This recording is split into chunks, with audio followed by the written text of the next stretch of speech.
What is up, everybody? Welcome to the Week 13 DFS MVP podcast. I'm your host, TJ Hernandez, the director of DFS at 4for4.com. As always, with my co-hosts, John Daigle, Pat Kyren.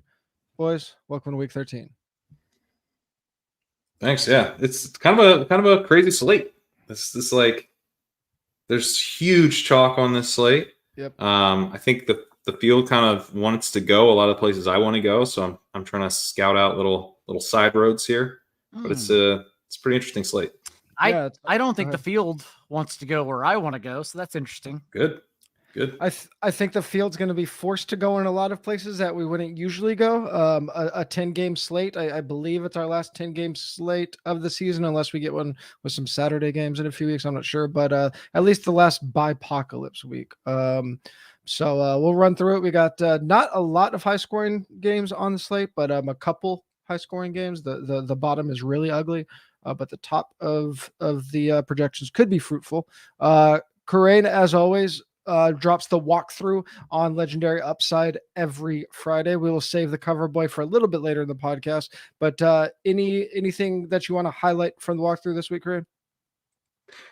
Yeah, one thing that I think is kind of interesting, we'll get to this later, but I have a little bit of I'm a little bit more nervous about this Eagles 49ers game than I think the field might be. And especially with kind of the pricing, kind of pushing people to Purdy and stuff.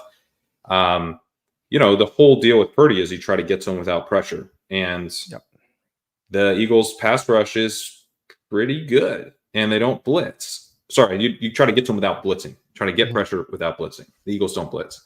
So I think that's kind of interesting. At the same time, the 49ers and the Eagles are both pass funnels, and they're both really good offenses, and they're playing each other. So it's like that, I think, is the big decision point for me on this slate and kind of this week of how do you handle that game. I think there are reasons that it can just not like be a total shootout. I think both teams want to be run first. So digging into the numbers on that, I was just like, that's a true kind of range of outcomes game in a fun way. But this is where kind of the game theory element of DFS comes in of, the field's going to play it one way, we might swing the other. Yeah. Before we jump into that game, that's actually the one that we will be leading off with. Just want to remind everybody that if you haven't signed up for a DFS subscription, that if you missed our Black Friday sale, you could still get 25% off of the DFS subscription at 4for4.com/plans with the promo code YouTube. And once you do that, of course, you can upgrade to the Solver, the best optimizer in the game. When you sign up for that, everything from 4for4, including our ownership projections and fantasy projections, of course, will automatically sync to the Solver. Before we get into that game, want to get both of your guys' opinion on a unique situation. We got a mega chalk in Zack Moss this week. We got an injury after pricing released. Classic running back free square, about as close to a free square as we're ever going to get these days. So, Daigle, start with you. How do you handle these situations, especially if you're players like us who are playing like single entry or 3-max? How you handle these mega chalk situations? Because if you're playing 150 lineups, it's not easy, but it's easier to be overweight or underweight. When you're only playing a couple lineups, you really have to plant a flag on these situations.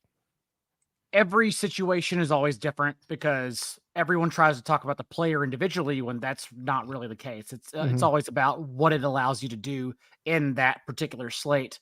And I don't think we're playing a slate where you can try to pivot off of Zack Moss. The situation's too good. He's too good of a player. And since we're all trying to get up to Christian McCaffrey, Tyreek Hill, Kyren Williams, the list goes on, it just makes too much sense to play him and eat it with the rest of the field. So to me, it's a situation where I don't even need to think about it. I'm just going to play him. I don't care. Yeah. Kyren, any thoughts on when we have we have him projecting for between 50 and 55% in that's in large field stuff, and small field stuff. Yeah. He might be 70 or 80%. Any thoughts? I think he will be. Like that? Yeah. Yeah, I think he will. He almost comes preloaded. He would be an awesome play if he was $1,500 more expensive. Right. Like that's where, and I agree with Daigle. I mean, it's a slate where like trying to go like there's really high upside, not just like strong plays, but break the slate kind of plays at the high range of the salary this week. And so we would naturally be looking for this type of guy. And here he is.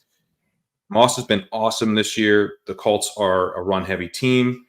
The Titans are not as good of a run defense as they were last year. You can run on the Titans. They're not bad in run defense, but they're not amazing.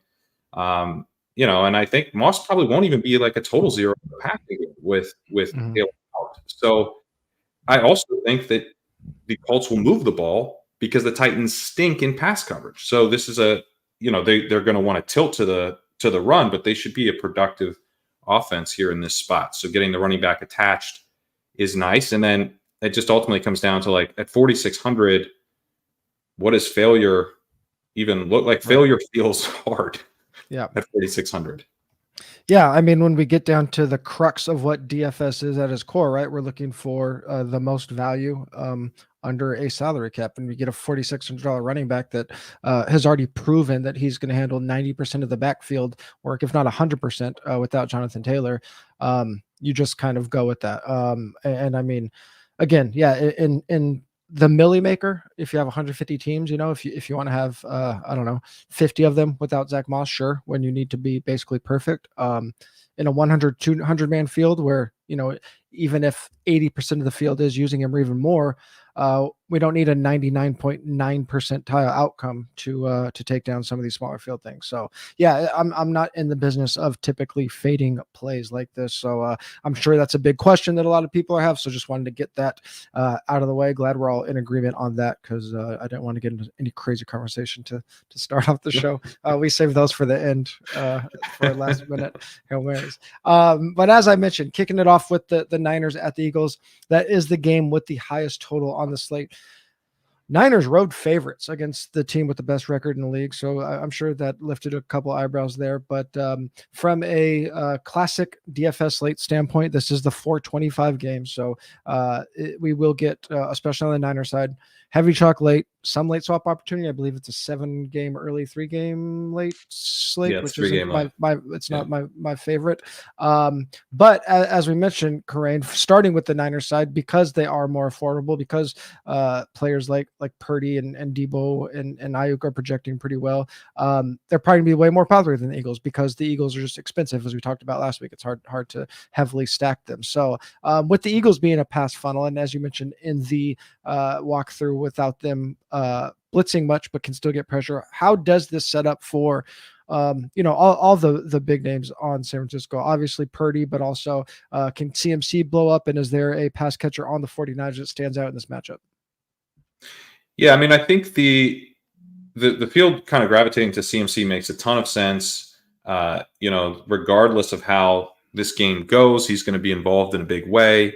The other thing is, like, if you're looking at how this game, or how the 49ers could be a little bit less explosive than usual, it's because the Eagles do have a strong pass rush. They rank 5th in quick pressure rate.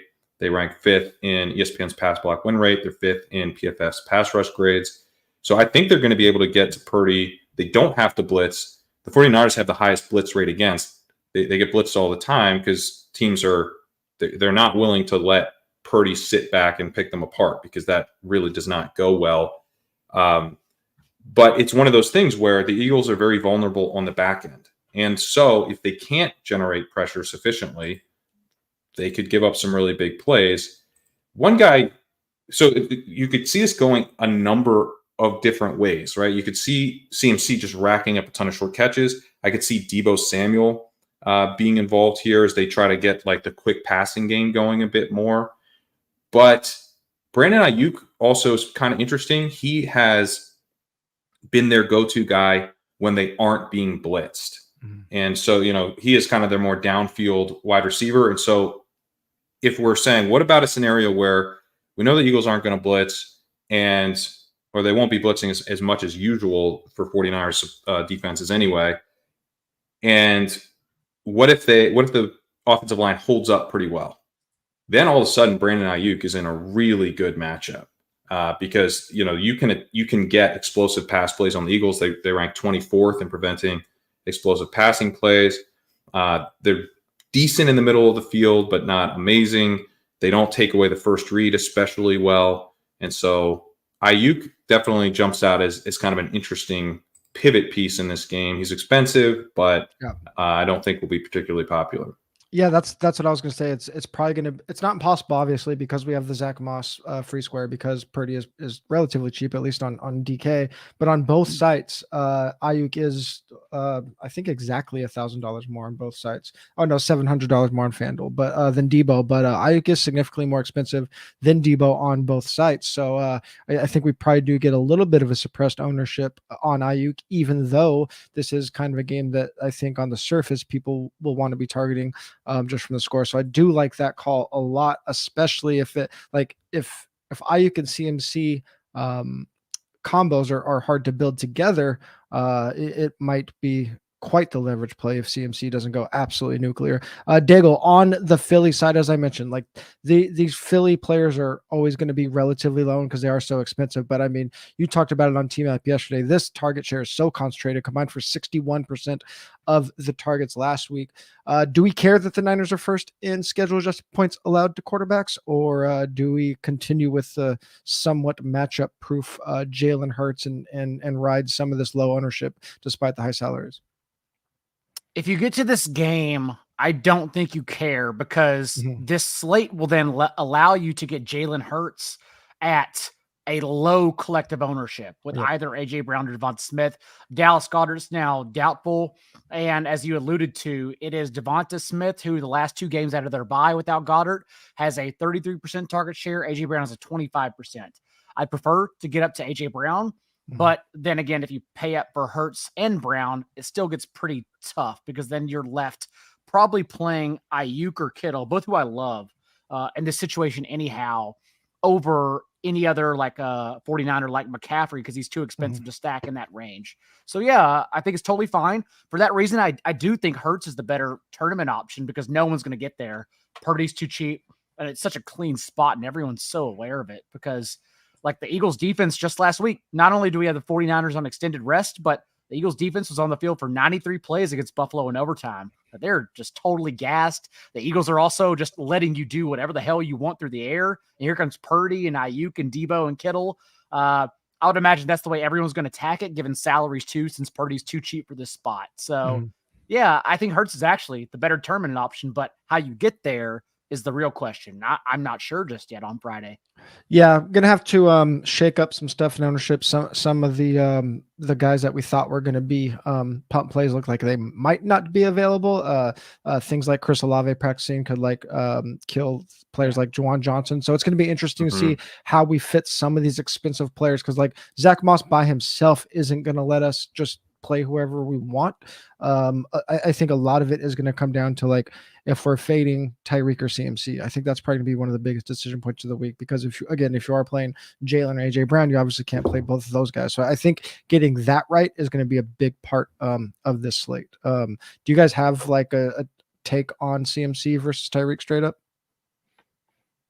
Well, Tyreek was the cover boy for me. So we'll get there. I can't imagine getting off Tyreek. I just can't do it. Can't do this spot. Yeah.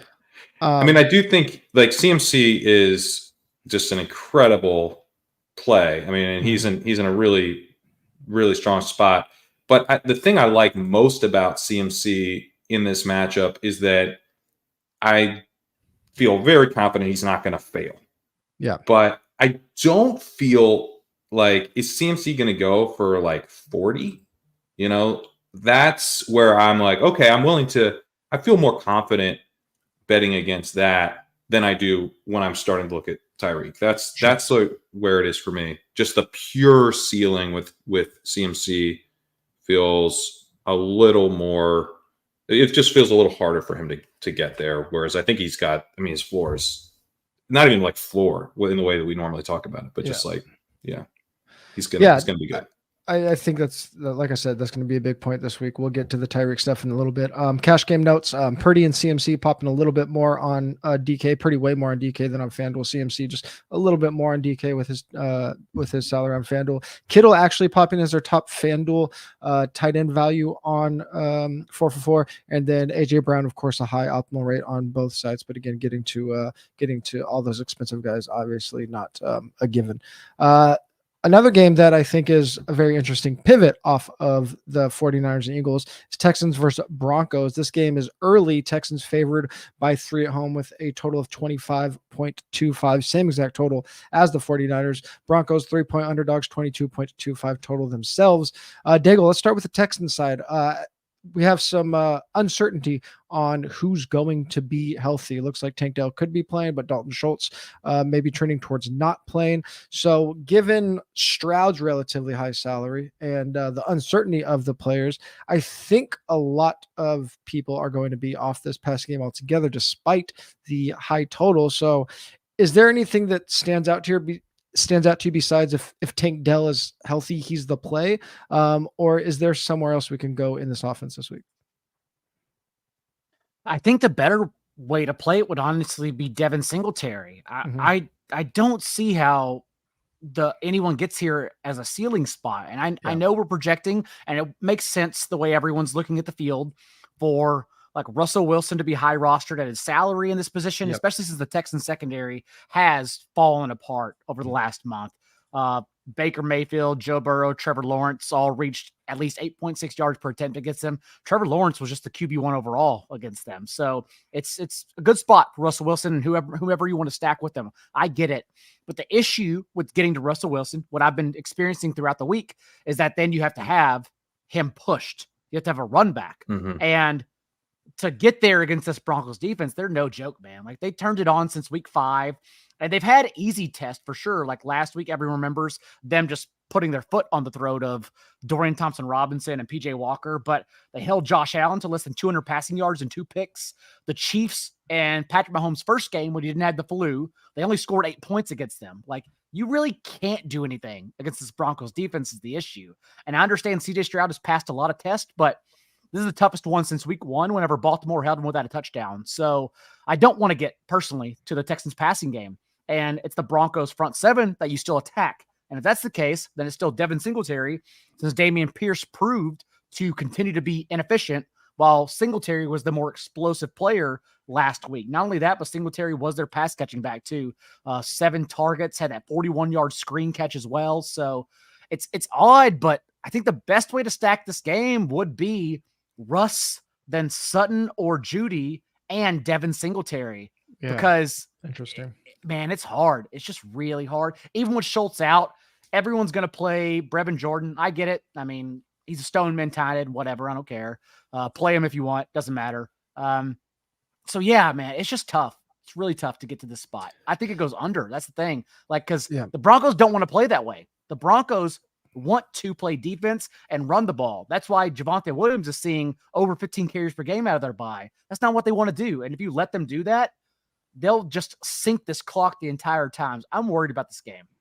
Yeah, I didn't even mention to kick this off, but this is a week where the quarterback values vary a lot between sides. Outside of Brock Purdy, like, it's all over the place. So CJ Stroud is a very good FanDuel value, not that great of a value on DK. So on DK, like, if you play the Houston side, you probably get a little bit of an ownership discount. On FanDuel, you're not going to get that because it's easier to fit them. So that just makes it even worse of a play.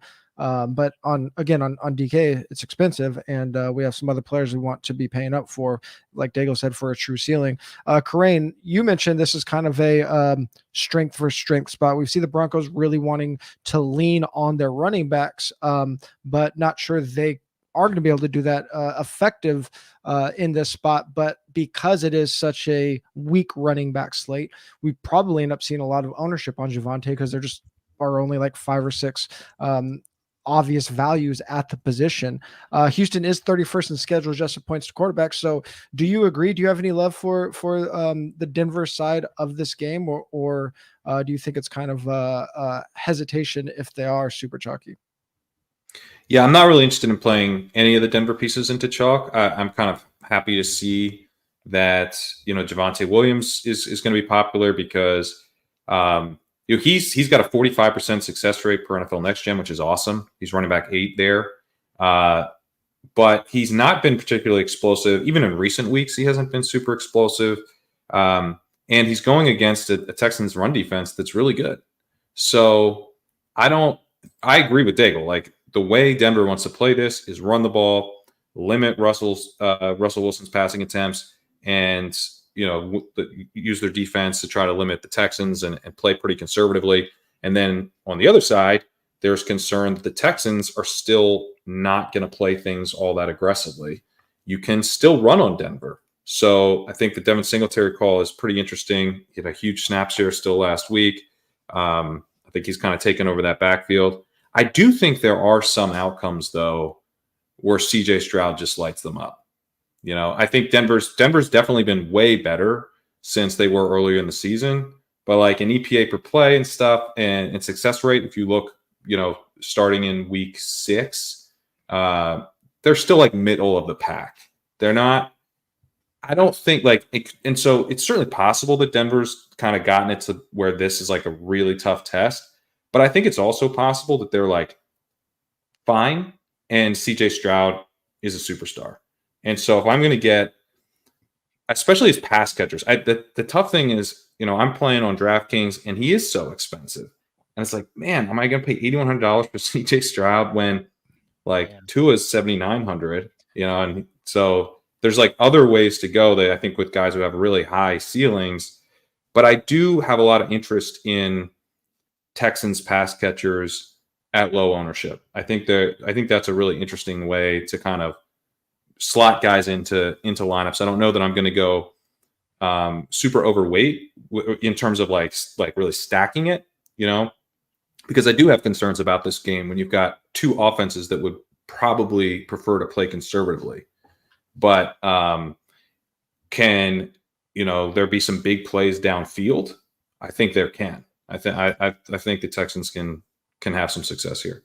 Yeah. Like last week, whenever Jags Texans we talked about, and the 4-4 Discord was freaking out because they thought we led them astray in not having Trevor Lawrence in cash games. But again, it's about the big picture product. It's about the scroll, not the one line in that scroll. Yeah. And Jalen Hurts then came and just dunked on everyone, so we were okay, as we knew we were. We got winning lineups had the skinny stacks of Nico and Calvin Ridley. That's kind of what this game reminds me of. Like if Tank Dell I don't know, Jerry Jeudy or Courtland Sutton again come in as a skinny stack in the winning lineups, I think that would be the way to play it rather than trying to get the entire exposure. Because yes, that's where I'm at too. CJ Stroud is a god. I never want to bet against him, but it's about what's in front of him and if he can reach his ceiling to win a slate at his salary on any given week. And I don't personally think this is the one whenever Tua and honestly Purdy just have the best matchups possible. Right. Yeah, and going back to some of the injury statuses that we're waiting on, the Chris Olave, if he's active or not, is going to have a really big trickle-down effect. If he plays and Juwan Johnson's ownership goes down, then I think we could see Brevin Jordans go through the roof, especially on DK as like the obvious punt play. And if that happens, that makes Tank Dell and Nico Collins much more attractive. If Juwan Johnson goes way down because Olave's active and Brevin Jordan's like 15 or 17% or something, then I like Nico and Tank Dell much more. Noah Brown downgraded to a DNP today. So, yeah. So, well, we're talking about pretty concentrated passing tree right now. No Noah Brown, no Dalton Schultz, most likely. I didn't see the Noah Brown one. That is interesting. Yeah. And Nico has led them in targets alongside Tank Dell in back-to-back games. You also had a lot of flukiness in Dell's game last week. I don't like when people point out the illegal shift because that's cheating. They did get a flag call. Yeah. You can't call that regression when you cheated. Screw that. But he also had a 60-yard touchdown that CJ Stroud overthrew him. He was wide open too. So that one we can count safely. As I mentioned, Brevin Jordan, his cash game viability just depends on who's available in this game. CJ Stroud is the top quarterback value on FanDuel according to 4for4 projections. Javonte is going to have a high optimal rate on both sites. Don't know if I get there in cash, but he's definitely in the player pool for now. Another game with a pretty healthy total. Early kickoff is Lions versus the Saints. Lions favored by 4.5 with a 25.75 team total. Saints with 21.25 team total. As I mentioned, Olave was upgraded to a full participant on Friday, so trending towards clearing concussion protocol. But with concussion, we do have to wait and see. Obviously, Crane, start with the Lions side. You mentioned that the Lions in the walkthrough do have a pretty wide range of outcomes this week, and because they have so many players that are viable, with David Montgomery back, with Jameson Williams ascending, kind of always the case. But from this matchup standpoint and the game flow, you highlighted that even more so, the range of outcomes is very wide. So just talk a little bit on why that is. Yeah, Jared Goff's coming off one of his worst games of the season. And we have this Lions team that we know prefers to run the ball. Are the Saints going to push you? Probably not when they don't have any receivers, But Olave being active, I think, would be pretty nice for this game because the Saints are in a pretty good spot if Carr has guys to throw to. The Lions defense has been really bad recently. And so, and the Saints, although they're not what I would say, they're not an aggressive team for sure, but they've been balanced for most of the season. I would expect them to be pretty conservative if Olave is out, because they're just not going to have anything close to like a normal passing offense. But if he's able to go, then, maybe they're probably going to be somewhat balanced. And I don't think they're going to be fighting against a high scoring game script in the same way that they probably will if they don't have any receivers. So that's one reason I think it's there's a high range of outcomes, because we don't really know how the Saints will approach this. But I also think what Goff is looking at from a matchup perspective, he's got the Saints defense that's 9th in dropback success rate against. They're 11th in EPA allowed per dropback. So they're pretty solid. They don't allow explosive passing plays. They're pretty good at protecting the middle of the field. That's not great for the Lions. They like to attack the middle of the field at a high rate, but they don't have a pass rush at all. They're dead last in pass block or pass rush win rate. They're 31st in quick pressure rate. And the Lions rank 3rd in EPA from a clean pocket. So they are one of these teams where if they can protect Goff, and they only have done okay in pass protection this year. So getting this total lack of a pass rush is pretty nice. He should be able to have some success with time to throw. So it's a little bit difficult to figure out right now because we don't know if Olave is going to go. But I could see this game being kind of sneaky fun. And I think there's ways to play it. Specifically, Jahmyr Gibbs, I think, is pretty interesting because, he's kind of got elements of both game scripts where he's still, got a high ceiling in a few different types of game. But, I think Amon-Ra St. Brown has a pretty high ceiling in this game. Sam Laporte is interesting. But, you could also see it just being kind of like a total slugfest, both teams running the crap out of the ball if things break a certain way. Yeah, I mean, I think, as you mentioned, probably leaning into this game, building around game script ideas. Again, if Olave is active, I don't know if you necessarily have to play Olave, but just that opens up things to get spread out a little bit more. Maybe throwing Jameson Williams into some lineups as a cheap contrarian play could be interesting. If we do think this game does shoot out a little more than expected. Otherwise, I mean, you could just kind of go the other way and just say it's a Monty game, and both of the past games are kind of down a little bit. Daigle, what impact do you think Olave has on this week? Because if he is inactive, Juwan Johnson is probably mega chalk. In that spot, it feels like a pretty good fade to me, rather than trying to look at some random contrarian plays like Kamara or Taysom. How do you feel about the offense with or without Kamara this week? With Olave, I'm sorry. If Olave plays, I'd be willing to go up to him because I think then people will just forget about him, thinking like, oh, like he's been injured. We don't want him now. But he did get 8 targets in the first half. They returned from their bye, peppering him right out the gates, including 2 on the opening drive. And this Lions defense, as we've talked about time and time again, we talked about at Thanksgiving show, it's so bad. It's horrendous. And so I think Olave can definitely get there if he's part of an integrated game plan now moving forward. So I'm definitely more interested in Olave than I would be A.T. Perry if Olave's out. I think a lot of people will get to A.T. Perry too, but we already saw, and maybe he still gets there.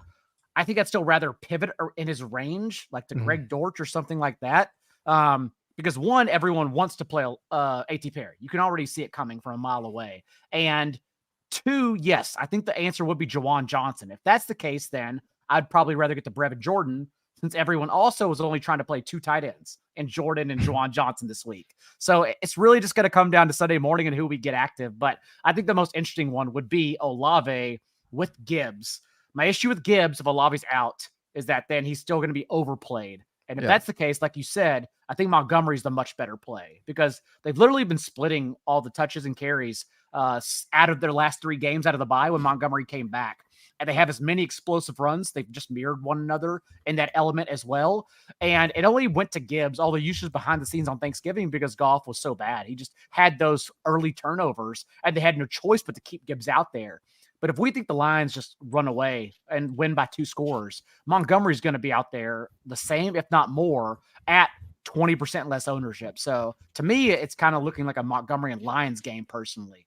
Yeah, what's Monty's salary? He's 6,500 on DK, $200 above Rachaad White, who's probably going to be one of the chalkiest running backs on the slate, and close to Gibbs, who will also be probably quite chalky as well. So I do like that. Olave is interesting because if we look at his salary, 6,900. If people are going to play Perry or Juwan Johnson, Olave is sandwiched between Nico Collins, Michael Pittman, Brandon Ayuk, Devontae Smith, all kind of at the same salary, all players that DFS players probably want to play instead of Olave. So Olave could go way under the radar if he is active, especially I would like Olave if he's active. Yeah, especially he's very interesting. Sunday morning. Yeah. That might end up being one of our more favorite plays of the week. Yeah, this week is going to we're going to be busy on Sunday morning, it feels like. Yeah. Dolphins at Commanders. Dolphins the highest team total on the slate, favored by 9.5 in a game with a 49.5 point total. Commanders 9.5 point underdogs with a 20 point total. We got a full practice from Devin Achane on Friday, so that muddies up thing in the backfield. Daigle, I mean, this is the softest matchup we're ever going to get for Tyreek and Tua. We've kind of already touched on Tyreek a little bit. I mean, what are we doing here? Are we rolling out Tua doubles? If Achane is active, is it too messy of a backfield to try to get contrarian in that spot? Like, how do we get unique here if everybody's just playing Tua and Tyreek and they get all the points anyway? That's the thing. I don't think people are playing Tua. Not that it's unique enough. Maybe it is to play Tua, but definitely Tua doubles, Tua onslaughts with Achane. Yep. Gosh, I wish Achane was ruled out. I had Jeff Wilson locked in all week, ready to go. And now Achane's going to play. And again, Achane's not the kind of player you worry about limited touches because Achane's career is going to be limited touches. Like, it doesn't matter. 8 to 10 touches is 100 yards. If he's healthy, it actually helps us, honestly, in tournaments. But the last time we tried to do this, he got injured again. But Mike McDaniel even said earlier this week that they are being extra cautious and he's not going to play unless he's healthy. So, I mean, I've made worse decisions than running a 10-touch, 200-yard potential player out there. So I'll probably definitely run him out there with Tua as well to get extra exposure. But it's, as you mentioned, it's the cleanest spot possible. Since they traded Montez Sweat and Chase Young, the Commanders are dead last, even below the Giants in pressure rate. And from a clean pocket this year, Tua has completed 76% of his passes for a league-high 20 touchdowns. I don't know how Tua fails to get to 300. I don't know how Tyreek doesn't reach at least 180. I don't know how anyone fails in this spot, honestly, outside of injury. It's just too good of a place. Yeah, and I mean, I think we could safely say that Tyreek is on like record chase now. He's going for 2K yards, and we see teams like that chase stuff like that. Like Tyreek's going for 2K. He needs what does he need? 700? Yeah, I think what is it, 125 a game or something like that? He I could think get 705. He might get it today. He might get it Sunday. yeah, 705 on Sunday. Sure, yeah. As I mentioned, I think a lot of this slate is going to come down to the ceiling between CMC and Tyreek. Obviously, DFS isn't as easy as just picking one or two players, but that's really what it's feeling like this week. Kyren, you gave a really good breakdown of why Tyreek's ceiling is tremendous in this spot. Obviously, the matchup against Washington is the softest one if we just look at points allowed, but you really broke it down by time to throw for these teams and why it sets up so well for Tyreek. Yeah, and with the walkthrough, I try to pick a cover boy. Usually that's like a little bit not like the obvious massive guy. I did not do that this week, and I just named it Tyreek Hill week because I'm just like, I know I'm not being sneaky. I'm not telling you anything you don't know that Tyreek Hill's an amazing play, but this is we've kind of been waiting since the beginning of the season when we're like, oh, they figured out how to get him wide open for the middle of the field again. He's gonna have some massive weeks this year, and this really does feel like the spot. The time to throw thing's really interesting because when you look at routes of 2 seconds or less, so these are very quick throws. We're looking at Jalen Waddle actually leading in yards per route run over Tyreek Hill. Waddle's at 3.68 yards per route run, and Hill is at 3.07. So still very good, but Tyreek Hill has a 4.02 yards per route run this year, so he drops by almost a yard per route when you look at these quicker throws. And the reason that I'm looking at this is because, as Daigle pointed out, the Commanders can't pressure anybody after they traded their pass rushers. It's weird how that works out. They're 31st in quick pressure rate since trading Young and Sweat. And so we're looking at a situation where the Dolphins probably are not going to be having to scheme up as many of these quick throws. The other thing is that when they played the Jets last week, the Jets had the lowest pressure rate of the week against the Dolphins. The Jets have a good pass rush, but we saw the Dolphins go very conservative, very run heavy. They were kind of being proactive in protecting Tua, not really giving the Jets a chance to pressure him at a high rate. I don't think we have to worry about that either. The Dolphins can come into this, and even though they don't have a great offensive line, they only rank 23rd in pass block win rate, they should feel very confident that they can drop back and not be worried about a pass rush. And then on those dropbacks, Tua should also have some time to throw. And then you kind of just go to the obvious thing of like, oh yeah, Tyreek Hill is super fast, and they try to get him downfield. And if you give Tua time to throw, that is what they're going to do. He has an absurd 4.68 yards per route run on throws lasting longer than 2 seconds, on routes lasting longer than 2 seconds. So there's longer throws or not super quick throws. His yards per route run is insane. Waddle's at just 1.34 on those throws. So the offense really sort of shifts to Tyreek Hill when they have time to throw. And I think we're just going to get a lot more of those types of dropbacks in this matchup. And then you have this other dynamic that's so awesome where Sam Howell has actually played okay. His EPA has not been great over the last 2 weeks, but his success rate was pretty strong.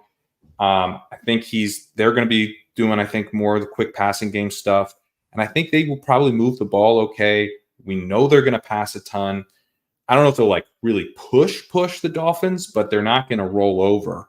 There will be pass attempts on the Commanders' side, and giving Mike McDaniel an excuse to keep the pedal to the floor, a little bit longer than he might with another offense on the other side of this game. So it just all lines up. I will be playing Tyreek Hill this week.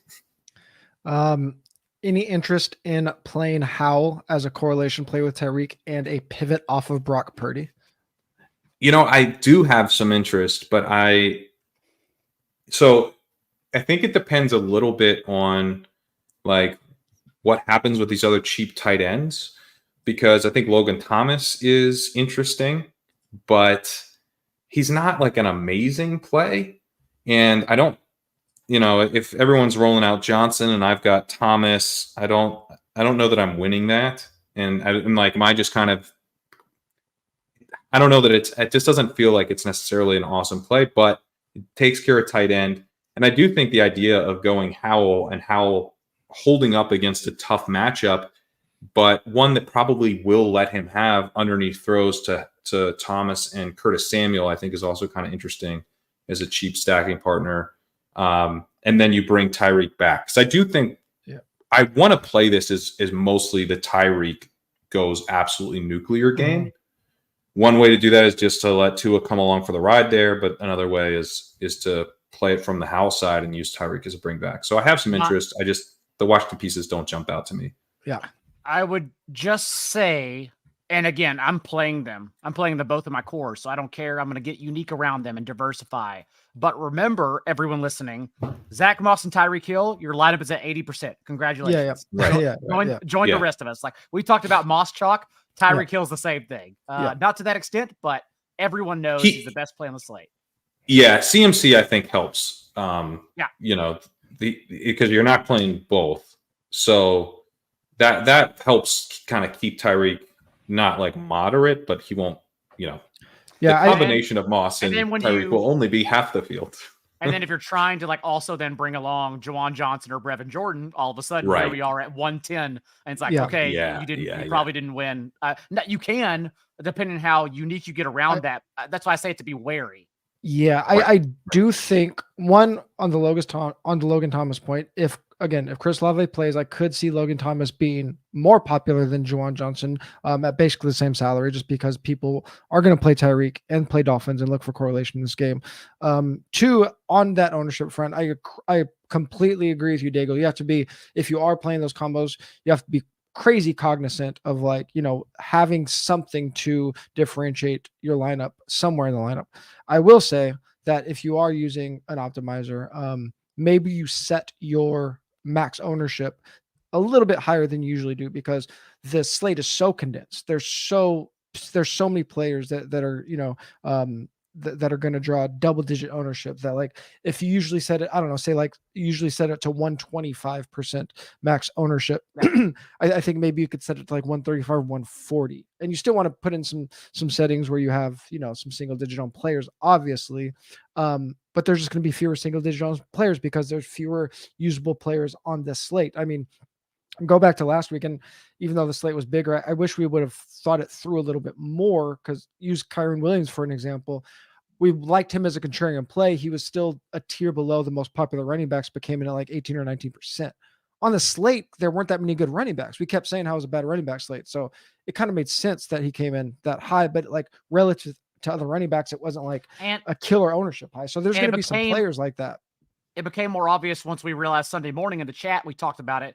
Derrick Henry, I blame Evan Silva. Derrick Henry was going to come in at 30%. And I was like, I'm not playing 30. The whole point of Derrick Henry is to play him at 7%, not 30. And literally he closed over 30 in small field. So that was the obvious pivot to Kyren, because like, I'm not playing Henry. Exactly. I ended up playing JT. I was like, I'm going to eat the JT chalk. And then he ended up being like less popular than Henry. And it turned out 5 running backs scored 2 touchdowns. Like, okay, well, we just had to have him right is all it was. Yeah. So, I mean, if you see some guys, if there are some guys you like, especially at the running back position, that we think are going to be like 15 or 16%, like that's not a horrible thing. So if you're thinking like, I'm not that contrarian with this 16% guy, like it might be okay this week compared to other weeks where like we want that guy to be at 9 or 10%. So just a little food for thought for those that are working, especially if you are working in an optimizer. Do you guys have any thoughts on this game from the Washington side of, I like the Curtis Samuel.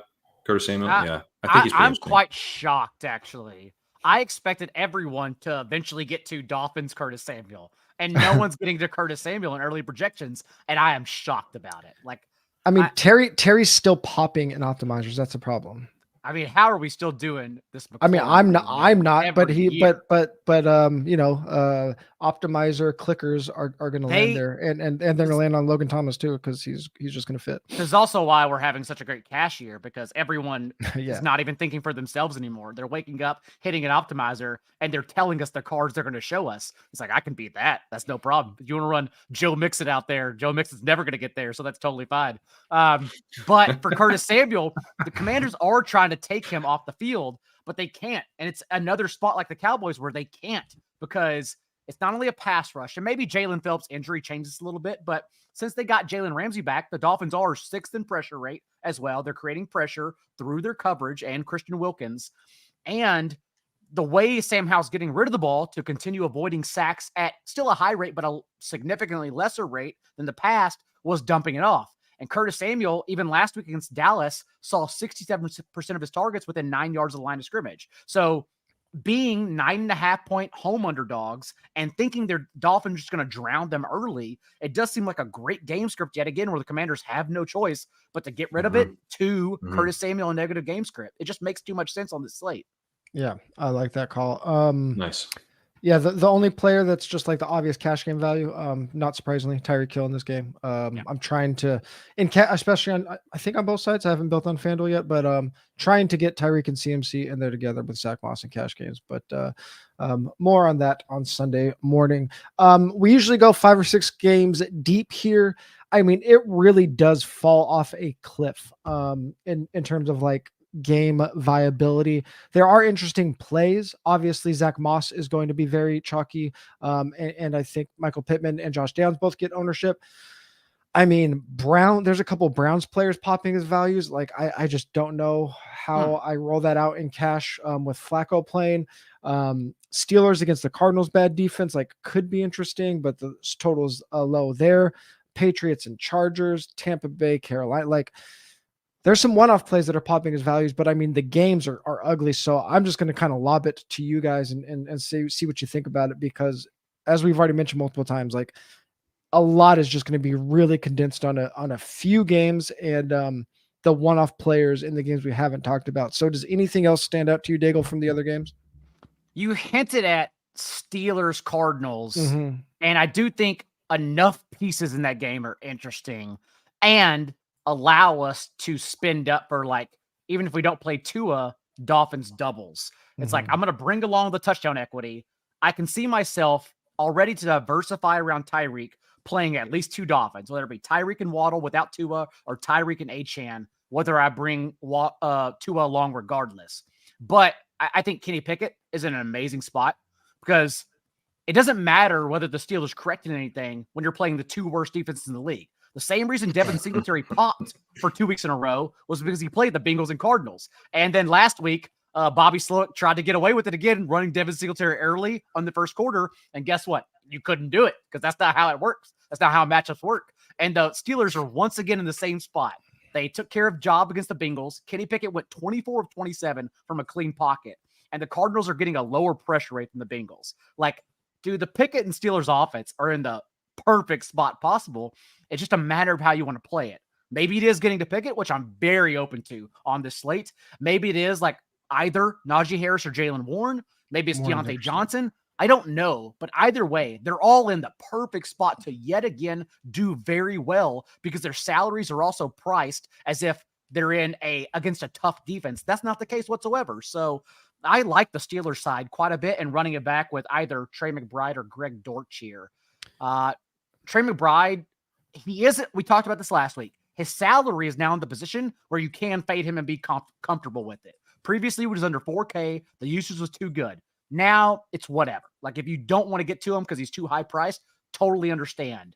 But because of the values available at tight end, it does seem like it's a spot to sneak him in at that mid tier. Also, Greg Dortch, Zach Pascal came back last week, and even the Cardinals said, we're done with this. He ran 5 routes, and it was instead Greg Dortch who mirrored Rondale Moore. And now in the last 2 games, Dortch has 17 targets to Moore's 4. And Kyler Murray has quietly been so bad passing the ball that Dortch is the one who doesn't screw this up, because he gets peppered underneath and he's explosive enough to make plays happen after the catch. So at his salary, I kind of do like sneaky Pickett stacks with Dortch running back. Yeah, Trey McBride, another guy we have to keep an eye on. DNP Wednesday, and then back-to-back limited practices Thursday and Friday. So that can have some effects on, again, tight end ownership seems to be very fragile right now while we wait on some injuries and just this game in general.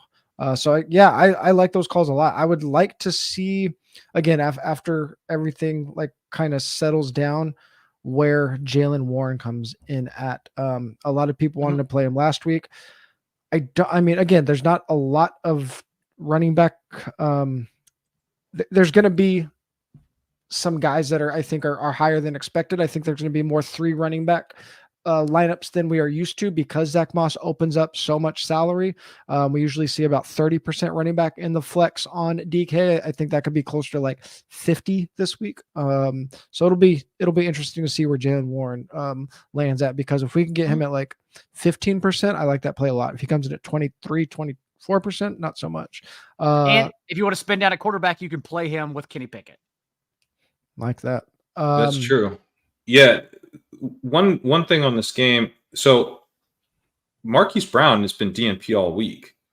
Yes. And he ended up being a great tournament play last week after back-to-back DNPs. So, but I mean, do you guys think he plays? He's not practiced. It sounds like Gannon was encouraged. It sounds like they're still going to run him out there. Is he as good of a play as he was last week and no one was on him? And we talked about that Sunday morning too.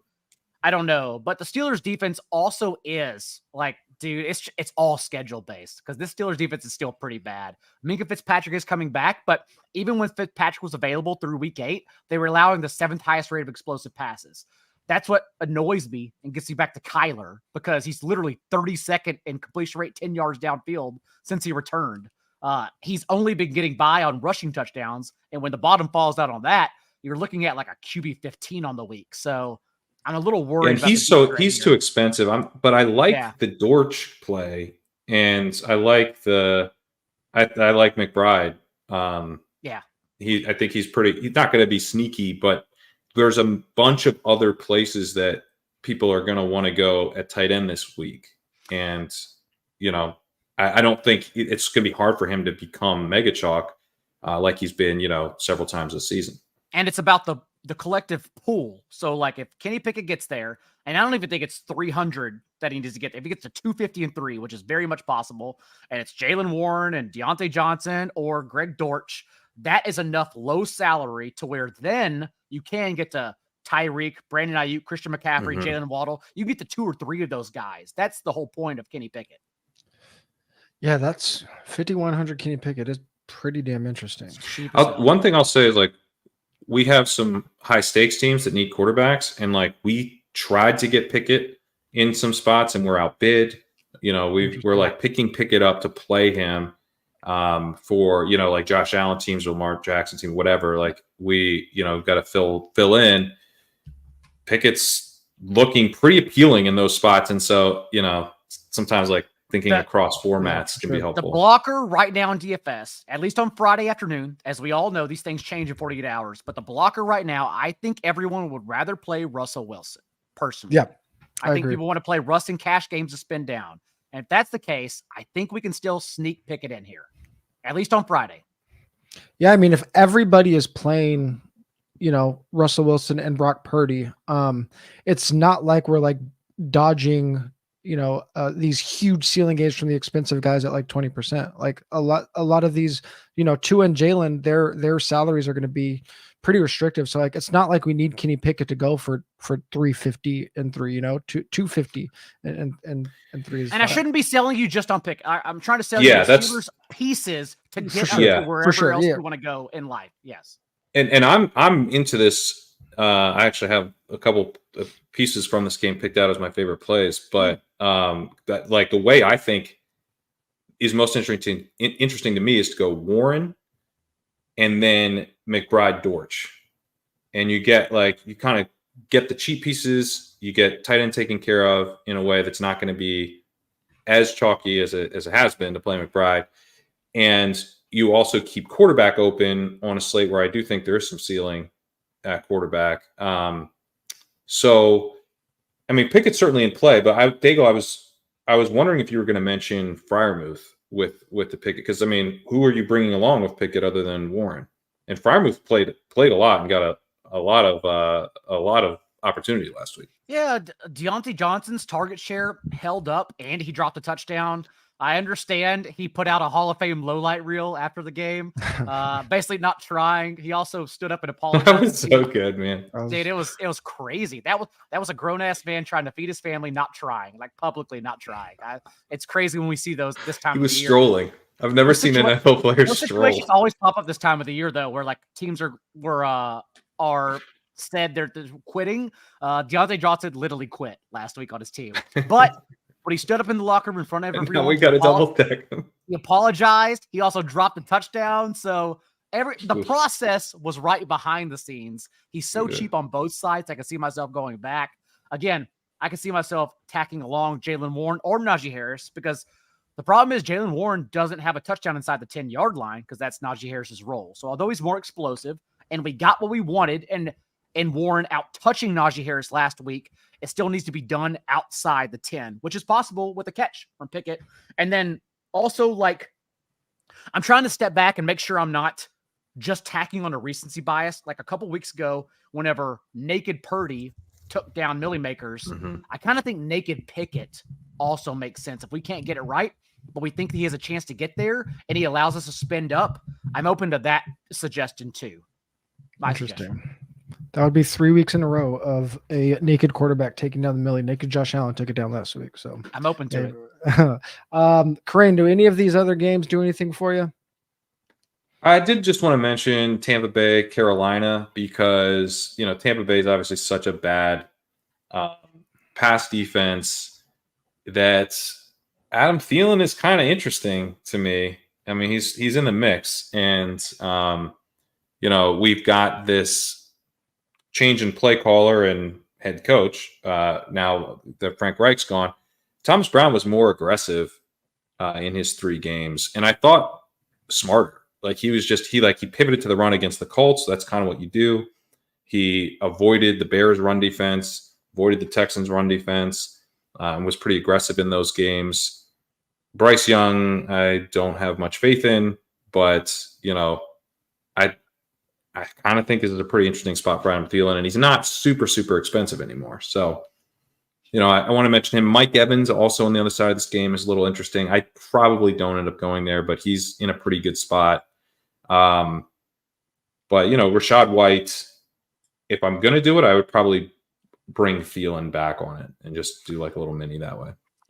The worst name among an entire season where I've said Desmond Ridder, and I've said some terrible, terrible names on this show. The worst name is that Steven Sullivan for the Panthers is the Stone Men, and both Hayden Hurst and Tommy Tremble are out. So I'm just saying, if everyone's getting the Stone Men, Brevin Jordan, you can play Steven Sullivan, who is a wide receiver in the SEC, converted to tight end, because he's going to run every route in this game against a soft Bucs defense. That's all I'm saying. I love this part of the show so much. It's great. We have Brevin. But we also have Steven Sullivan. We also have Durham Smythe. No, but do we really? No. Other players that are as we mentioned, Rachaad White, who Kyren just mentioned, projecting as a cash game value. Zack Moss, obviously the chalk of the week. Josh Downs on FanDuel and DraftKings projecting quite well. Getting some random high projections from Elijah Moore and Njoku given their salary. But don't think I get there in cash games. Still have a lot to think about by Sunday. Again, a lot of injuries kind of impacting where we're going to be going. I'm going to leave the tight ends out of this for now because we have so many question marks around how tight ends going to look. So, I mean, I think we kind of all agree that Tyreek is our favorite chalk play. So, and Zack Moss at his salary. So let's just talk about Purdy, Rachaad White, and Javonte Williams. Those 3 guys are probably going to be quite chalky. Out of those 3 guys, Kyren, is there one that stands out as a pretty clear fade to you? Purdy, Rachaad White, and Javonte? I think they're all like fine play. Javonte is probably the one I'm least interested in, but these are the types of plays that I'm not that interested in on this slate, where I'm like, man, Moss is very strong, massive chalk. I want to play Tyreek, who is not sneaky at all. What does that push me away from? It pushes me away from these exact types of plays. Like I can't hold hands with the field on Rachaad White and Moss and Tyreek. So I'm probably going to go find other avenues from all 3 of these players. I'm probably fading all of them. And it has more to do with the slate dynamics than them being like real bad plays. Yeah, the only attractive thing about Purdy is that his pass catchers probably aren't going to get inflated ownership. Daigle, any of those guys, Purdy, Rashad White, or Javonte, stand out as guys that are just not players we want to be leaning into chalk on? Definitely not Javonte. Yeah, I also think you didn't mention him, but I think Breece Hall is going to get pretty steamed on FanDuel. Is he? I personally think so, at least on Friday. Yeah, I mean, he is popping in 4 for 4 values on FanDuel specifically. I'm just kind of wrestling with if people want to play any Jets at all. It's just tough spots. Just aren't a lot of running backs. Those are both run funnels. Yeah, the Texans and the Falcons, you attack them through the air. So it seems like the situation would be to pivot through to their receivers instead. Since Garrett Wilson, it was bad. He scored a touchdown, but at least he got all the targets from Tim Boyle. I can't believe we're seeing Tim Boyle again, by the way. I mean, what a spectacle, man.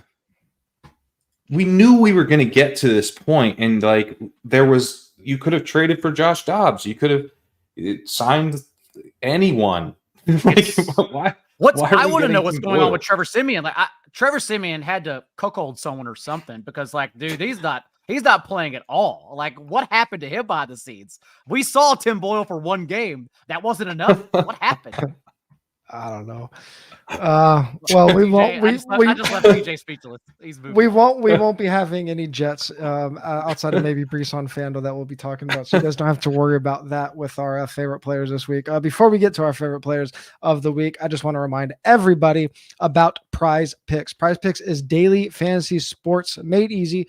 Go to prizepicks.com/DFSMVP and use the code DFSMVP for a first deposit match up to $100. We have a 3-player pick'em that we like this week. If you're watching live, come along for the ride. We talked about the 49ers and the Eagles game, and Kyren mentioned Brandon Ayuk. Brandon Ayuk is projecting for 63.5 receiving yards. We like him for more than 63.5 receiving yards against the Eagles pass funnel defense. Bailey Zappi looks like he will be playing quarterback for the Patriots this week. We saw the Patriots quarterbacks combined for under 150 passing yards against the Giants last week. Bailey Zappi's projection is 189.5. We like him for less than 189.5 passing yards this week. And Rashee Rice, we saw a little bit of a breakout game from him last week. And this week against the Packers, his projection is 47.5 receiving yards. We like Rashee Rice for more than 47.5 receiving yards. Again, that 3-player pick'em will 5x your money. Don't forget to go to prizepicks.com/DFSMVP and use the code DFSMVP for a first deposit match up to $100. Prize Picks is daily fantasy sports made easy. Let's get to our favorite plays of the week, starting with quarterback, starting with Kyren. Yeah, for me, it's Tua. I think it won't just be Tyreek. I don't know that I'm going to end up putting else in my lineup other than Tyreek. I don't think I'm going to get to Waddle. He's expensive. Mm-hmm. And I like the Achane idea for sure. But, Tua kind of helps me scoop up some of the additional value on this offense. He comes along for the ride with Tyreek. I think he has a very strong ceiling if Tyreek goes nuclear, obviously. I think we can do some cheap pieces on the Washington side as well. So even if it's a single stack with Tua, taking care of tight end with Logan Thomas, getting, cheap Curtis Samuel involved, all pretty interesting ways to play it. So Tyreek is going to be popular. Tua does not look like he will be. And that just kind of makes it's not enough to get different, but it's kind of a starting point on a slate where getting different is going to be important. Yeah, for sure. Daigle, I think, kind of convinced us all on this quarterback play to close out the pod. Daigle, your favorite quarterback? Convinced might not be the right word, but I love it. I like it. I sold Kenny Pickett as hard as I could. I understand I'm certainly open to it. I think it's a good play. He's never been top 12 quarterback in fantasy. This could arguably be the week because it's such a soft spot. I don't understand. I don't think people understand how much the Cardinals defense has crumbled over time. So if it allows us to get where we want to go, that's where I want to go. Can we just on the Cardinals? What's this thing? They made Zach Ertz give them money to be released.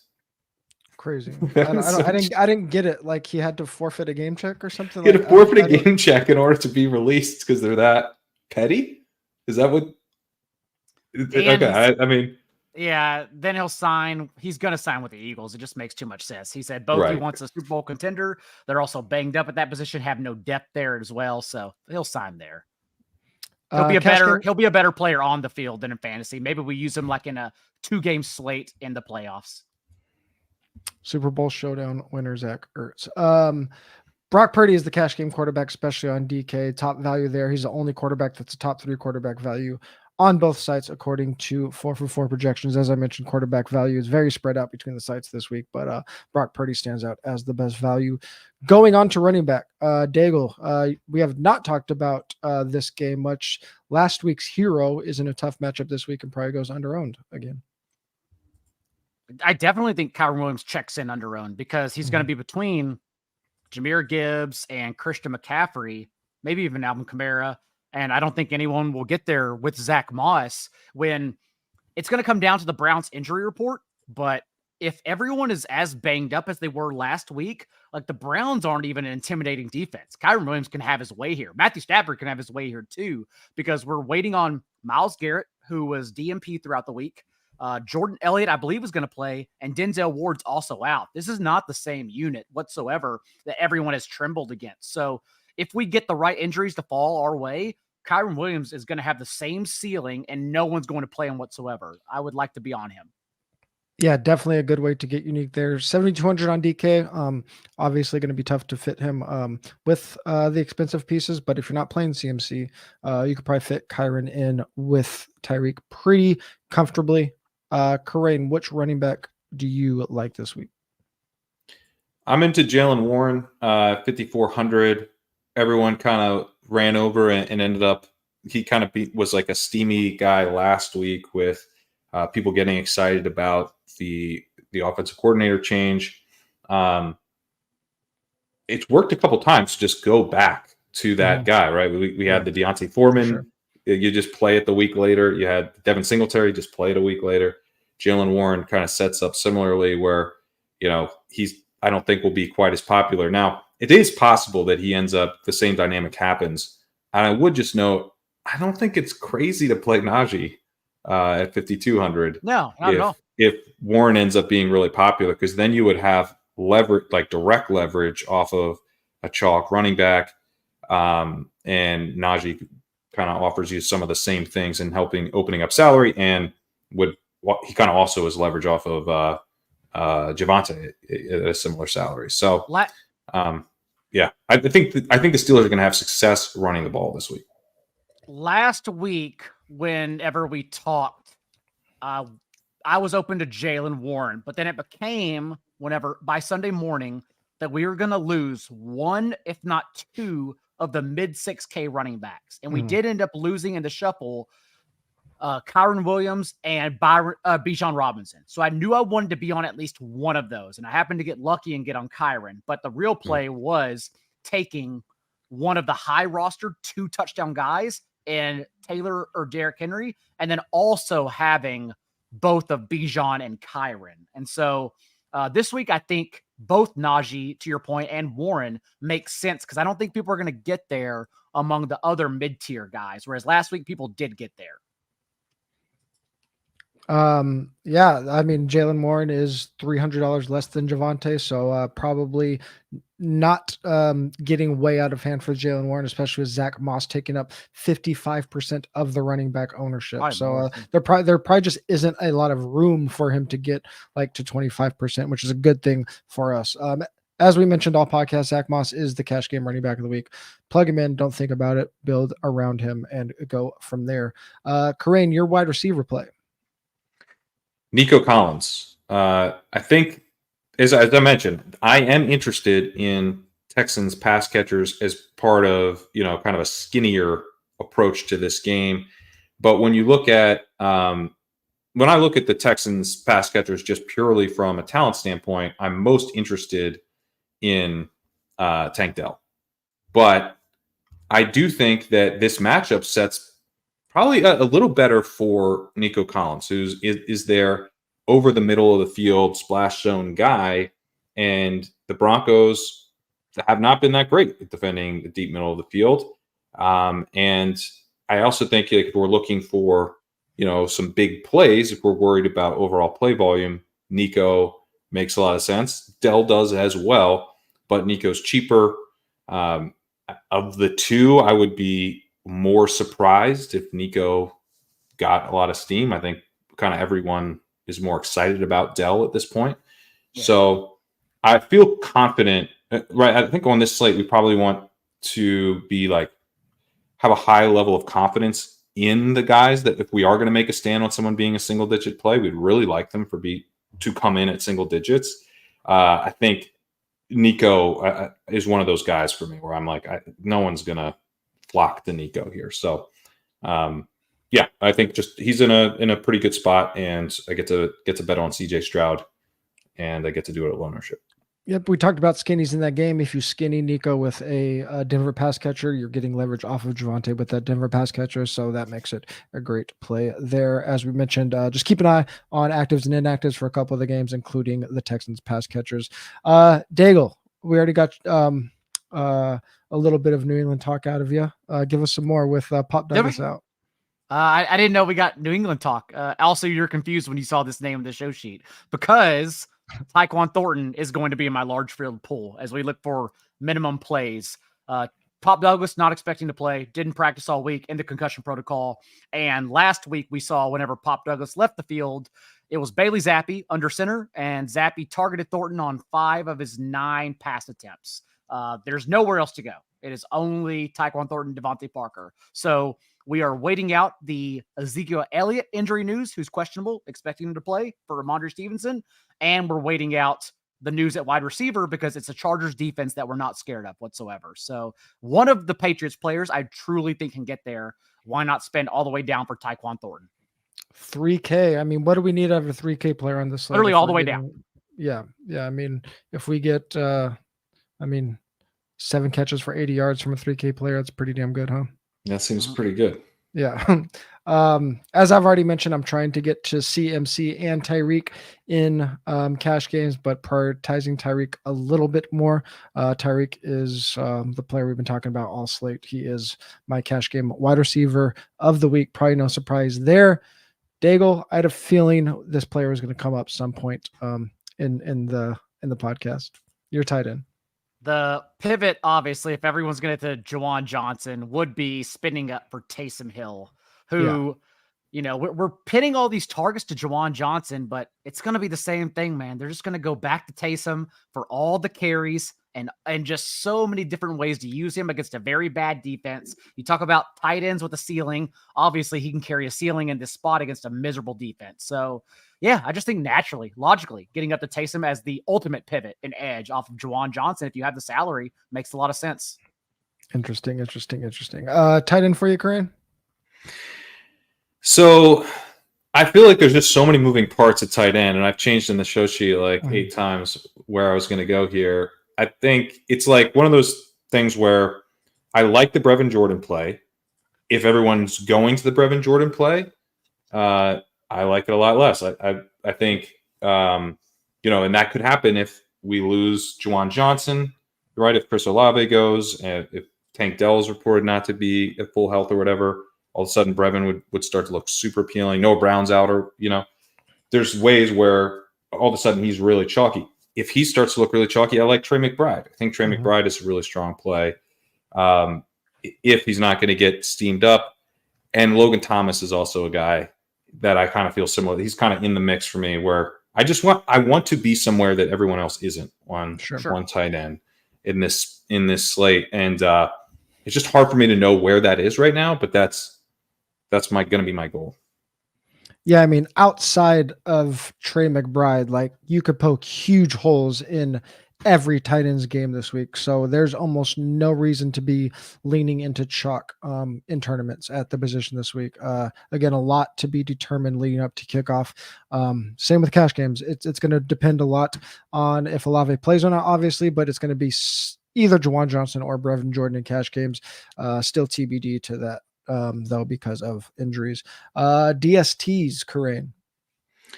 I like the Browns here. We've got a strong pass rush, very strong pass rush going against this Rams team that has not been able to protect Matthew Stafford.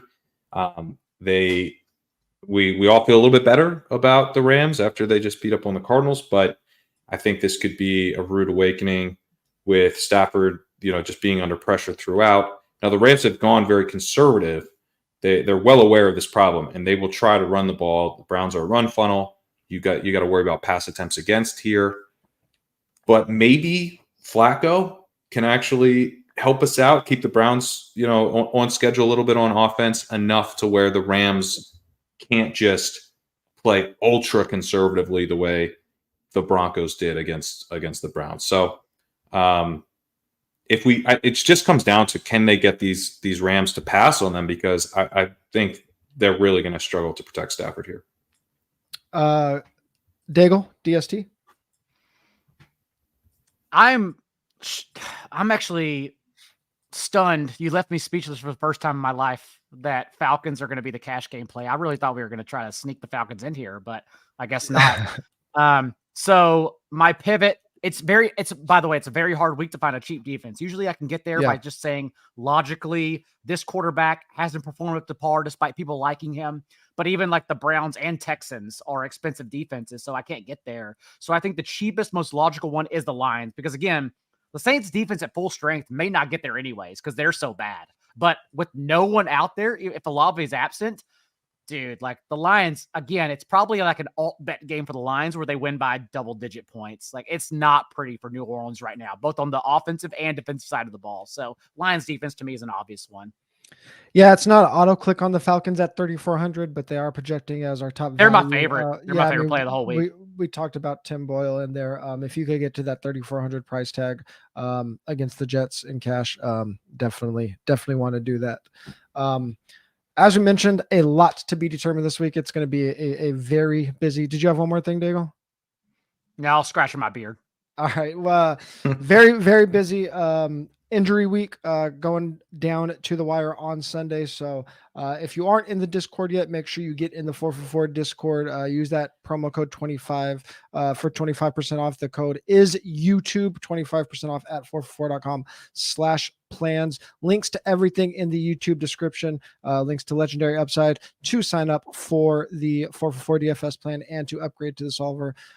If you are listening on your favorite podcast platform, please give us a 5-star rating review. For those watching on YouTube, please like the video, subscribe to the channel. Much appreciated. Goes way further than you realize. Kyren, remind everybody what you got going on at Legendary Upside. Yeah, legendaryupside.com. Check out the walkthrough. Got a narrated version for premium subscribers.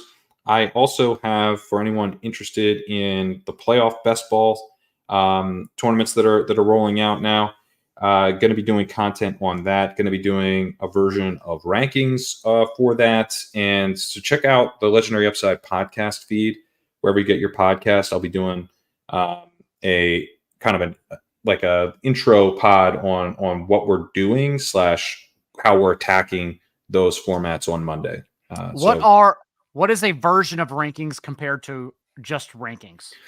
So the issue with playoff best ball is that like it's more like a choose your own adventure book where like if as soon as you draft a player and once you draft like 2 or 3 players, you've closed off like whole sections of the branches of the draft that would make sense for you to put in a plus EV team.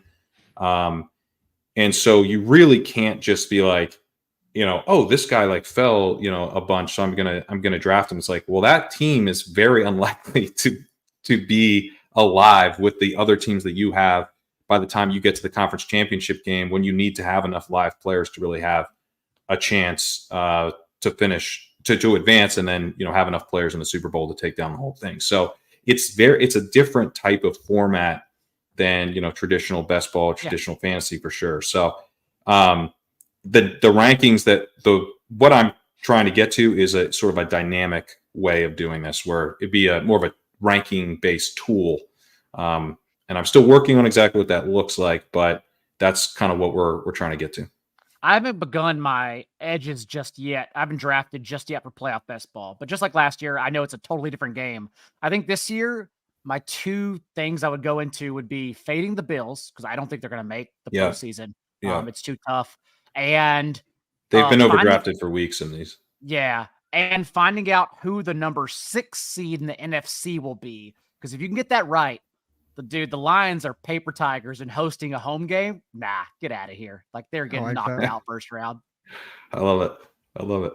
Appreciate that. Definitely looking forward to that on Legendary Upside, because we like playing football games and as many different formats as possible. If you want more from us, you can follow us on X/Twitter. Pat is at Pat Corain. Legendary Upside at Legendary Upside. Daigle is at Not J Daigle. 444 is at 444 Football. I'm at TJ Hernandez. We'll talk to you guys on Sunday morning.